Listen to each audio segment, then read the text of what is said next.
There is now a dirty diesel deal in the works for those car owners taken advantage of by Volkswagen. You might remember the German car maker admitted cheating on emissions tests so their engines would legally pass emissions. And as News 8's Bob Wilson reports, Volkswagen is going to have to cough up billions in fines and penalties. Well, the stakes are high for Volkswagen and the penalties severe as they admitted to cheating and rigging their cars to pass emissions when those clean diesels were really dirty diesels. And here in Connecticut, the Attorney General leading the charge to make sure Connecticut residents get back their money. Connecticut is one of 6 states leading the way in a multi-jurisdictional investigation into Volkswagen and how they cheated owners by programming their, quote, clean diesel cars to pass emissions when they really failed. Will Volkswagen be required to buy back the cars, which is the solution I would like to see, or are they able to simply fix the problem? I don't see that happening. And that was the problem in the first place. They couldn't get their diesel engines to pass the U.S. emissions test.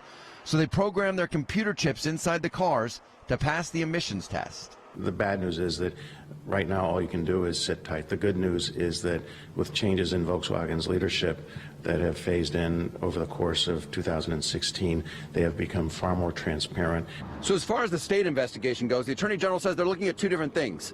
They're looking at violations of consumer protection as well as emissions.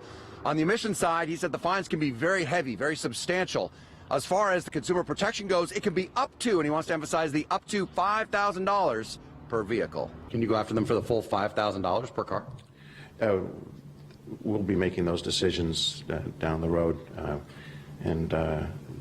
but that's the legal limit. There are about 12,000 Volkswagens here in Connecticut that don't meet the emission standards. Attorney General Jepsen says not only will Volkswagen have to buy back the cars or fix them, but they'll have to pay damages to each owner and then pay up for the crimes they committed in Connecticut. They potentially face massive liability, and they should, because they outright lied. Well, right now, there's no timeline been put on Volkswagen as to when they would have to buy back those cars or fix them. They right now are moving forward with the federal government and the states, trying to figure out exactly how much the damages will be. We're in Hartford. Bob Wilson, News 8.